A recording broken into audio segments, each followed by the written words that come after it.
Hello welcome back to DC academy. How are you doing all? कैसे हैं आप सभी? जी हाँ, आज हम सोल्यूशन करने जा रहे हैं इंग्लिश का, क्लास 12 इंग्लिश का सोल्यूशन करने जा रहे हैं। क्योंकि देखिए पेपर तो काफ़ी लेंदी है एंड बिल्कुल सारा का सारा सोल्यूशन तो नहीं करेंगे, बट कोशिश करेंगे ज़्यादा से ज़्यादा हम चीज़ें कवर कर सकें। ठीक है जी। सबसे पहला हम देखते हैं, ये जो हमारा सेट है ये सेट 2 है। तो सभी बच्चे जिस किसी का सेट 2 था तो वो अपना आंसर्स को मैच कर सकते हैं। एंड जी हाँ, एक चीज़ और बता दूं, अगर आप इस चैनल पे नए हैं तो चैनल को जरूर सब्सक्राइब कर लेना, क्योंकि आपको इस चैनल पे CUET की यानी कॉमन यूनिवर्सिटी एंट्रेंस टेस्ट की बिल्कुल फ्री क्लासेस मिलने वाली हैं, जिसमें आपको कुछ भी नहीं देना है। जी हाँ, हर एक सब्जेक्ट की क्लासेस आपको मिलेंगी। ठीक है, इंग्लिश की मिलेंगी, बाकी सब्जेक्ट्स की मिलेंगी। आइए इसके सोल्यूशन के बारे में बात करते हैं। बातें बहुत हो गई, तो देखिए जी, आज का जो पेपर था हमारा वो इंग्लिश का था, है ना। आइए क्वेश्चन नंबर 1 हम सभी जानते हैं। क्वेश्चन नंबर 1 जो होता है वो रीडिंग सेक्शन का होता है। तो अगर हम रीडिंग सेक्शन देखते हैं तो हमारे पास एक पैसेज था जो किस पे आया था, मार्केटिंग पे आया था, है ना जी। किस पे आया था? Marketing, right. Marketing is all about creativity and expression. मैंने पूरा पढ़ा तो इसके अंदर कुछ कीवर्ड्स थे जिनको हमें अंडरलाइन करना था, जैसे टेक्नोलॉजीज हो गया, कटिंग एज हो गया, एनालिटिक्स हैव शिफ्टेड और डेटा ड्रिवन इनसाइट्स। तो ये सारे कुछ पॉइंट्स थे, क्योंकि हम जब कभी भी रीडिंग पार्ट करते हैं सबसे पहले हमें क्या कर लेना चाहिए, पैसेज को थोड़ा सा अंडरलाइन कर लेना चाहिए, ताकि हम चीज़ों को अपना बेटर तरीके से कर सके, ताकि हम सभी क्वेश्चंस के आंसर बढ़िया तरीके से दे सके। चलिए आई डायरेक्ट क्वेश्चंस पे आते हैं। तो ये रहा हमारा क्वेश्चन नंबर 1। देखिए क्वेश्चन नंबर 1 जिसका सोल्यूशन मैंने यही कर रखा है। क्वेश्चन नंबर 1 क्या कहते हैं? अकॉर्डिंग टू पैराग्राफ, यानी पैराग्राफ 1 के अकॉर्डिंग आपको आंसर देना है। How does the author describe evolution of marketing? वो कैसे डिस्क्राइब करता है, वो किस तरीके से बताता है इवोल्यूशन के बारे में? वो कहता है, अगर आप पैराग्राफ 1 देखेंगे तो वो कहता है वो shifting from relying purely on instinct to relying on data driven insights, और यहाँ पे कटिंग एज टेक्नोलॉजी। जब वो इन पॉइंट्स के बारे में बात करता है तब वो क्या करता है, बात करता है किसकी? इवोल्यूशन ऑफ मार्केटिंग की। बोलिए बात समझ में आ गई? चलिए क्वेश्चन नंबर 2 क्या कहता है? इसमें 4 ऑप्शन है, आपको चारों में से एक ऑप्शन ठीक करना है। कहता है choose one of the following statements that aptly reflects the point of view of the writer, यानी जो राइटर के पॉइंट ऑफ व्यू को बताता है। तो यहाँ पे अगर हम देखेंगे पहला option, in the field of marketing there is a conflict between art and science, ऐसा कुछ उसने नहीं बताया है। Art and science should work in tandem to do effective marketing. जी हाँ, इसके बहुत इंपॉर्टेंट रोल होता है ना, आर्ट एंड साइंस का एक इफेक्टिव मार्केटिंग के लिए। तो इसी के बारे में बात करी गई है। तो इसका जो ऑप्शन है वो बी ऑप्शन बिल्कुल ठीक हो जाएगा। अब आगे बात करते हैं, क्वेश्चन नंबर 3 पे आते हैं। क्वेश्चन नंबर 3, ये हमारा क्वेश्चन नंबर 3 ये क्या कहता है? Provide one textual evidence. हमें एक टेक्सुअल एविडेंस देना है विद रेफरेंस टू पैराग्राफ 3, और उसमें हमें पैराग्राफ 3 को देखते हुए to support that marketing is an art, कि भाई मार्केटिंग आर्ट है। कोई सा भी एक रीजन बताना है तो आप बता सकते हैं। मैं जैसे मैंने यहाँ पे लिखा हुआ है, all about understanding the nonsense of human behaviour and, है ना। और मतलब हम सिर्फ इतना, अगर इस वाले पॉइंट को भी अगर हम लिख रहे हैं, सिर्फ ह्यूमन बिहेवियर वाले पॉइंट को लिख रहे हैं, तब भी हमारा जो क्वेश्चन नंबर 3 है उसका ऑप्शन जो है, और यानी उसका जो आंसर है वो बिल्कुल ठीक हो सकता है। बोलिए यहाँ तक बात क्लियर है आप लोगों को? चलिए बहुत बढ़िया। आइए नेक्स्ट बात करते हैं। नेक्स्ट क्या है हमारा क्वेश्चन नंबर 4। ये हमारा क्वेश्चन नंबर 4 है, कह रहा है based on the passage assess the way data and digital platforms have transferred the field of marketing and employment. यानी हमें पैसेज के बेस्ड पे ही आंसर देना है, और इसका जो आंसर है वो यहाँ पे लिख रखा है। आप यहाँ से अपने पॉइंट्स को मैच कर सकते हैं जो भी आपने लिखा है। यानी पहला पॉइंट मैंने क्या लिख रखा है? डिजिटल फर्स्ट एक्सपर्टीज, ये हो गया हमारा। फिर उसके बाद इंक्लूडिंग डिजिटल प्रोफिशिएंसी, फिर उसके बाद data analysis and data science. अगर आप इन 4 पॉइंट्स में से कोई भी 2 पॉइंट्स अगर मेंशन करके आ रहे हैं तो जी हाँ, ये 2 मार्क्स का है, तो आपको 2 मार्क्स मिल सकते हैं। आगे हम बात करते हैं क्वेश्चन नंबर 5 की। कहता है dash cutting edge technologies and analytics have shifted the focus of marketing. Para 1 से आपको आंसर देना है। तो आप इसका आंसर या तो आप डिजिटल चैनल के बारे में या तो आपने डिजिटल चैनल लिखा हो, क्योंकि हमें क्या लिखना है? हमें कटिंग एज टेक्नोलॉजीज लिखना है। तो ये हमारा डिजिटल चैनल हो गया, या सोशल मीडिया हो गया, या मोबाइल डिवाइसेज हो गए, यानी इनमें से कोई से भी 2 पॉइंट आपको मेंशन करने हैं। ठीक है, आइए नेक्स्ट आगे बात करें। चलिए आगे देखते हैं। ये हमारा क्वेश्चन नंबर 6। जी हाँ, देखिए क्वेश्चन नंबर 6 का कह रहा है कि इसका ऑप्शन डायरेक्ट मैंने लिख रखा है सी ऑप्शन, तो इसका हो जाएगा आइसोलेटेड हो जाएगा। क्या हो जाएगा? आइसोलेटेड। आगे बात करते हैं, ये हमारा क्वेश्चन नंबर 7 है। देखिए पैसेज नंबर 1 का ही क्वेश्चन नंबर 7 है। पैसेज बहुत अच्छा खासा आ रखा है, कोई दिक्कत नहीं है। Marketing is all about understanding the nonsense of human behaviour, part 3 का है। इसका मतलब क्या है, इसका राइटर क्या कहना चाह रहा है? The writer uses the word nonsense to denote, जी हाँ, पानी नीचे sir, thank you. Okay, C option जो है इसका बिल्कुल ठीक आंसर है ना।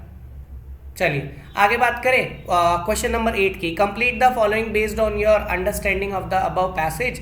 सो यहाँ पे कह रहा है according to writer modern marketing is built on both art और साइंस। जो मॉडर्न मार्केटिंग बनाई जाती है वो आर्ट और साइंस के बेस्ड पर बनाई जाती है। ऐसी नेक्स्ट बात करते हैं। नेक्स्ट क्वेश्चन क्या है हमारा? क्वेश्चन नंबर 9, जी हाँ 9 है ना, ये रहा, ठीक है, ओके।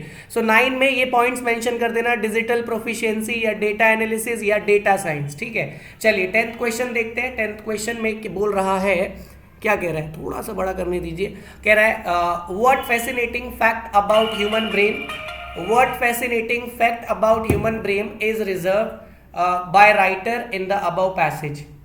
हेलो, हाँ जी, क्या? चलिए, तो यहाँ पे राइटर बात करता है कौन से फैसिनेटिंग फैक्ट्स होते हैं या ह्यूमन ब्रेन के। तो भैया देखिए, दो फैक्ट्स बताए, the left brain and the right brain, ठीक है। राइट ब्रेन किसको डिनोट करता है? रिस्पॉन्सिबिलिटी एंड क्रिएटिविटी को भी। चलिए नेक्स्ट बात करते हैं, आइए पैसेज नंबर 2 पे। आई होप आपका पैसेज नंबर बिल्कुल बढ़िया तरीके से गया होगा। जो हमारा पैसेज नंबर 2 है वो किस पे है? Tourism in India, right. So tourism के बारे में है एंड आजकल 12th क्लास में ऐसे जनरल टॉपिक्स आते हैं, तो ये पैसेज है आपका, ये पढ़ लिया होगा आप लोगों ने। आइए इसके आंसर देखते हैं। हमारा क्वेश्चन नंबर 1 क्या कहता है? Complete the following suitably. तो यानी ये रहा क्वेश्चन, पहला क्वेश्चन कह रहा है इसको कंप्लीट करना है। So in the introduction the researcher links tourism to India's GDP to highlight its economic importance. यानी जो इसका जो पहला ऑप्शन है, यानी पहला जो आंसर है, यानी इकोनॉमिक इंपॉर्टेंस को हाईलाइट करने के लिए इसके अंदर जो बताया गया है टूरिज्म टू इंडिया जीडीपी, तो इसका जो आंसर हो जाएगा बेसिकली वो क्या हो जाएगा? It's economic importance. आइए क्वेश्चन नंबर 2 देखते हैं क्या कहता है। What would the following be classified as. अब इसको कैसे, किससे क्लासिफाइड किया गया है? तो ए ऑप्शन से किया गया है, यानी प्राइमरी पर्पस। यानी जो ऑप्शन यहाँ पे जो क्वेश्चन है उसको क्या बताया गया है? उसको प्राइमरी पर्पस से क्लासिफाई किया गया है। देखिए क्वेश्चन नंबर 3 क्या कहता है? Give 2 points to support why the study involve primary data and secondary data. जी, इसको तो एक्सप्लेन करना था, तो यहाँ पे इसका ऑप्शन जो है वो ऑप्शन या आंसर लिखना पॉसिबल नहीं था, बट यहाँ पे बहुत सिंपल था, हमें प्राइमरी डेटा और सेकेंडरी डेटा को क्या करना था? एक्सप्लेन करना था। आइए नेक्स्ट बात करते हैं क्वेश्चन नंबर 4 की। ये सबसे आसान क्वेश्चन लगा और ये नया टाइप का क्वेश्चन भी है, हम कह सकते हैं। यहाँ पे कह रहा है कि सेंटेंस नंबर 1 है, कहता है फीडबैक हाईलाइटेड इंडिया, यानी हमें बताना है कौन सा प्रेफरेंस है और कौन सा चैलेंज है। तो ये जो सेंटेंस नंबर 1 देख रहे हैं आप, ये प्रेफरेंस है, और जो चैलेंज है ना वो सेंटेंस नंबर 2 है ना। तो यहाँ पे बताना, जैसे असर्शन होता है ना, असर्शन और रीजन, ऐसे सिमिलरली हो गया हमारा प्रेफरेंस और इसका चैलेंज क्या हो जाएगा। चलिए क्वेश्चन नंबर 5 देखते हैं क्या कहता है। List any 2 points tourists were asked about in the survey. तो 2 पॉइंट्स बताने हैं। पहला पॉइंट आपने ट्रेवल प्रेफरेंसेस लिखा होगा कंफर्म, एंड उसके बाद आपने लिखा होगा चैलेंजेस एनकाउंटर्ड। जी हाँ, क्वेश्चन नंबर 6 देख लीजिए। What were the more preferred destinations, क्या क्या डेस्टिनेशन सबसे प्रेफरेबल थी? तो सबसे पहला हमारा डेस्टिनेशन क्या था? हिस्टोरिकल साइट्स, और दूसरा क्या था? बीचेस। बताइए यहां तक बात क्लियर है? बहुत बढ़िया। चलिए क्वेश्चन नंबर 7 देखते हैं क्या कहता है। देखिए कहता है analyse why do there was satisfaction among tourist there were some complaints. अब क्यों था भाई, क्या रीजन था? बिकॉज वहां का जो इंफ्रास्ट्रक्चर था ना, इंफ्रास्ट्रक्चर इश्यूज थे और वहां पर ओवर क्राउडिंग चीजें थी, है ना। ओवर क्राउडिंग का मतलब क्या हो गया कि बहुत ज्यादा लोग, थोड़ी सी जगह है और वहां पे बहुत सारे लोग जो है आके खड़े हो गए या बैठ गए, ठीक है जी। इसको हम क्या बोलते हैं? ओवर क्राउडिंग बोलते हैं। आइए नेक्स्ट बात करते हैं क्वेश्चन नंबर 7 की। देखिए क्या कहता है, व्हाट इज, चलिए इसका आंसर टिक मारते हैं। डी फॉर डॉग इसका बिल्कुल सही आंसर हो जाएगा, चेक कर लेना। To promote India as tourist destination.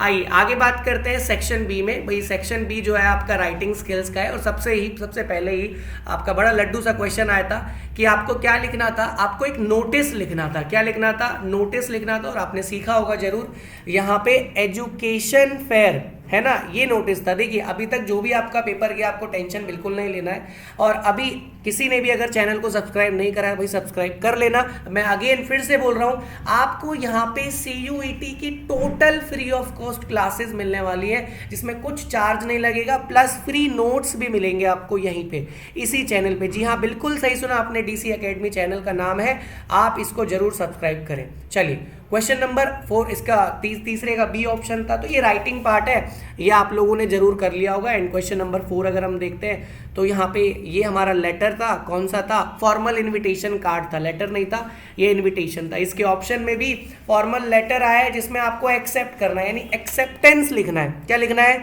Acceptance लिखना है। चलिए नेक्स्ट आगे बात करते हैं क्वेश्चन नंबर 5 की। ये क्वेश्चन नंबर 5 है, देखिए क्या कहता है इसके अंदर। ये जॉब लेटर है, और जॉब लेटर हमेशा 12th के एग्जाम में आता है। तो आज जो ये वाला जॉब लेटर था वो क्या था?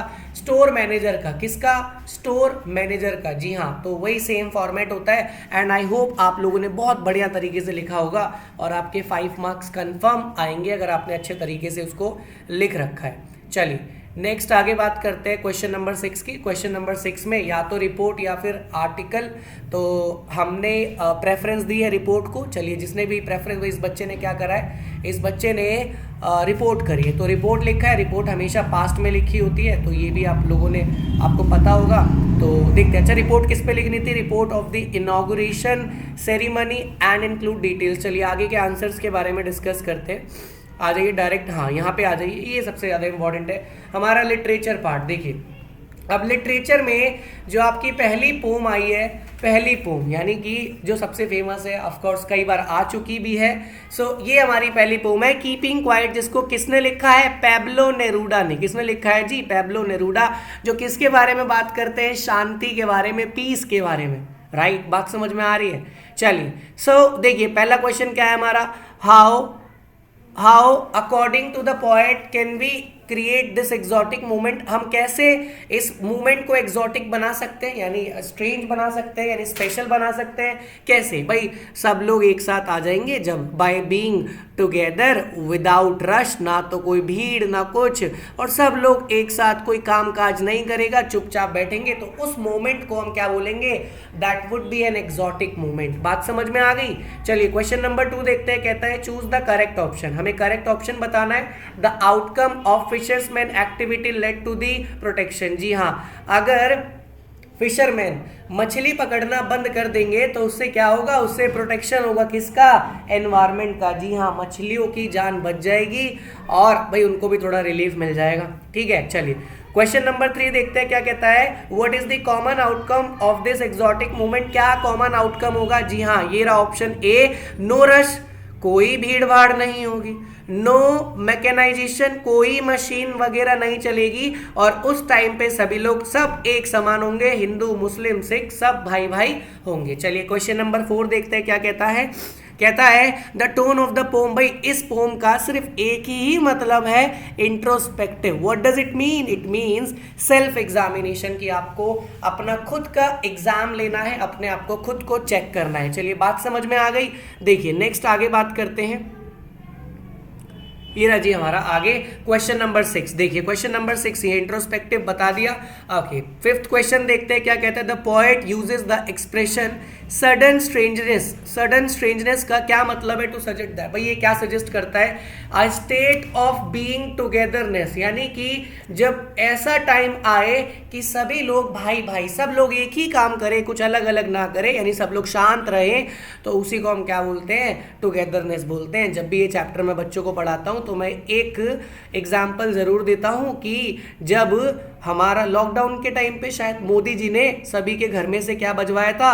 वो चिमचा, वो क्या था, वो कुछ भी जो बजाना था, यानी सब लोग एक ही काम कर रहे थे, चाहे वो हिंदू हो चाहे मुस्लिम हो। ऐसे ही हर घर तिरंगा, ये भी कैसा मोमेंट था?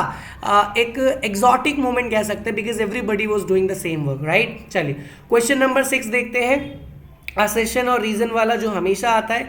जी हाँ, इसका बी फॉर बॉल बिल्कुल सही आंसर होगा। Both the assertion and the reason are true, but the reason is correct explanation of the assertion. आगे देखते हैं नेक्स्ट, कहाँ गया?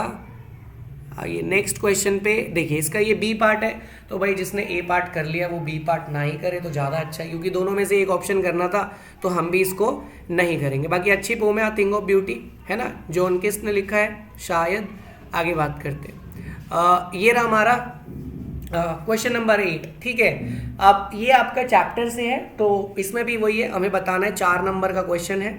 तो देखिए ये हमारा पहला क्वेश्चन क्या कहता है, टाइगर किंग वाला है। चलिए इसको ना करके हम इसके और वाला करते हैं, ये वाला ज़्यादा आसान है, हम इस वाले को करते हैं, ठीक है। तो टाइगर किंग वाला भी इजी है, बाकी मर्जी बच्चों की, भाई उन्होंने जो भी करा है। तो मैंने तो अभी इस वाले का सोल्यूशन देख लिया है या निकाल लिया है, तो फिर इसका सोल्यूशन देखते हैं। ये जो चैप्टर है हमारा, इसका नाम क्या है, journey to the end of the earth, यानी कि ये चैप्टर एनवायरमेंट से रिलेटेड ही है। तो क्वेश्चन नंबर 1 क्या कहता है, list one way in which the increasing human population is affecting other species. हमें सिर्फ एक ही रीजन बताना है, क्या बताना है, वो रीजन है क्या, is leaving them battling with humans for limited resources. भाई यही एक रीजन है कि एवरीबडी, हर एक सिंगल ह्यूमन क्या कर रहा है, आज बैटल के मैदान में आज लड़ाई कर रहा है। हमारे पास रिसोर्सेज तो लिमिटेड है, लेकिन उन सभी के लिए लड़ सारे रहे कि नहीं भैया मुझे चाहिए, मेरा काम बनता, भाड़ में जाए जनता। आजकल की सोच जो है वो ऐसी चल रही है। चलिए नेक्स्ट देखते हैं क्वेश्चन नंबर 2, इसका जो हमारा ऑप्शन हो जाएगा सी हो जाएगा, अनेक्सियस एंड कंसर्न। तीसरा देखते हैं, तीसरे का अवेरिसिस इसका ऑप्शन हो जाएगा। क्वेश्चन नंबर 4 देखते हैं, कहता है in the above extract what message is author giving to mankind. भाई ऑथर क्या मैसेज दे रहा है मैनकाइंड से related, that climate change is pressing issues that requires attention and action. कि भैया इतना क्लाइमेट जो चेंज हो रहा है, किससे, पोल्यूशन से, लोगों का ज़्यादा रिसोर्सेज को यूज़ करने से। तो ये आपको एक अटेंशन दे रहा है कि भैया अब तो जाग जाओ, कब जागोगे, अभी नहीं तो कब, ठीक है। चलिए आगे बात करते हैं। क्वेश्चन नंबर 9 जो है ये इसके ऑप्शन में था, नहीं था ऑप्शन में, कोई बात नहीं था। तो ये सारे हमारे क्वेश्चंस हैं, इनको भी हम कर ही लेते हैं। अगर हम इनको भी देख लेते हैं तो question number 9 the red trap वाला है, चलिए देख लेते हैं। इसमें 6 क्वेश्चंस करने हैं, और रेड ट्रैप जो बहुत सचमुच में बड़ा अच्छा चैप्टर है, जिससे एक लॉन्ग क्वेश्चन आता है, बट इस बार लॉन्ग तो नहीं, बट 6 नंबर का दे दिया है, वो भी बहुत अच्छी बात है। तो देखिए क्वेश्चन नंबर 1 का जो हमारा आंसर है वो क्या हो जाएगा, डिसिट हो जाएगा। आगे बात करते हैं क्वेश्चन नंबर 2, जो हमारा क्वेश्चन नंबर 2 है ना, इसका जो ऑप्शन सी बिल्कुल ठीक आंसर है। Both men got up in the good season, the author uses expression good season two denote that they got up early timely, यानी कि दोनों, यानी क्रॉफ्टर और पेडलर दोनों टाइम से उठे थे ना। तो जी हाँ, C for cat is going to be the right option. तीसरा देखिए, state the irony in the peddler's response. भाई ये सबसे गजब क्वेश्चन था, हमें आयरनी बताना है, किसका अपोजिट बताना है। The man with the red trap said goodbye and thank you, कि उसने क्या बोला, गुड बाय और थैंक यू। ये तो बड़ा इजी सा फ्रेज है, बहुत प्यारा सा फ्रेज है, बट बदले में उसने गुड बाय थैंक यू बोलने के बाद उल्टा क्या करा, अपोजिट क्या करा, कि जिसको गुड बाय थैंक यू बोला उसी को लूट लिया, ठीक है। तो गाना तो आपने सुना होगा, हमें तो लूट लिया, है ना। चलिए आगे छोड़ो, रहने दो। But later steals from him, और उसको ही बोलता है गुड बाय थैंक यू और उसी से चुरा लेता है। तो जिस किसी बच्चे ने ये आयरनी मेंशन किया है, but later steals from him, उस बच्चे का बिल्कुल ठीक ऑप्शन होगा। चलिए फोर्थ देखते हैं, फोर्थ क्या कहता है, कहता है कि the flaw in the peddler's character is reflected in the above. तो जी हाँ, C for cat is going to be the right answer. He can rob his benefactor, यानी जो उसको फायदेमंद देने वाला है वो उसको भी रॉब कर सकता है। हालांकि वो बात अलग है, बाद में एडला के प्यार में वो ठीक हो जाता है, ऐसा कहा जाता है, स्टोरी को पढ़कर समझ में आता है। चलिए आगे देखते हैं, द रोल ऑफ काव इन द क्रॉफ्टर्स लाइफ। भाई क्रॉफ्टर की लाइफ में, वो बूढ़े की लाइफ में काव का क्या रोल था, वो लाइवलीहुड था उसके लिए, यानी source of livelihood. I am damn sure कि आप लोगों ने यही लिखा होगा। आइए 6th क्वेश्चन देखते हैं, कहता है choose one instance from the above exact. तो भैया क्या हो जाएगा, ये भी सेम हो गया कि उसके वेल मैनर को रिप्रेजेंट करे, किसके, पैडलर को। कोई भी एक बात बता दो तो उसकी एक बात ये हो जाएगी, जब पैडलर ये कहता है when he says that goodbye and thank you, तो ये उसकी पॉजिटिविटी को रिप्रेजेंट करता है। ऑल्दो उसके दिमाग में क्या चल रहा था, नेगेटिव चल रहा था, पाप चल रहा था, किसका, चोरी करने का। बात समझ में आई क्या। चलिए आगे देखते हैं। तो अभी जितने भी शॉर्ट क्वेश्चंस थे वो सब मैंने करा दिए हैं, और बाकी ये सभी आपके ये 2 मार्क्स के क्वेश्चन है, इसमें 5 क्वेश्चंस करने थे। I hope you have done all these questions. And आगे हम बात करते हैं ये सारे लॉन्ग क्वेश्चंस हैं। बाकी यहाँ तक हमारा पूरा कंप्लीट पेपर था, जितना पॉसिबल सोल्यूशन मैं करा सकता था वो मैंने करा दिया। चलिए, चैनल को जरूर सब्सक्राइब कर लेना। और जी हाँ, मैं फिर से रिपीट कर रहा हूँ, आपको CUT की फ्री क्लासेस यहाँ पे मिलने वाली है, बहुत जल्दी बैच शुरू होने वाला है। एंड अभी के लिए जय हिंद, जय भारत। और जो भी बच्चे, जिस किसी बच्चे के पास आगे एग्जाम में हिस्ट्री या पॉलिटिकल साइंस है तो वो भी हमारे चैनल को सब्सक्राइब कर ले, या इकोनॉमिक्स है वो भी कर ले, क्योंकि हमारे इन सब सब्जेक्ट्स की वीडियोस भी आने वाली है। बाय बाय, टेक केयर, जय हिंद।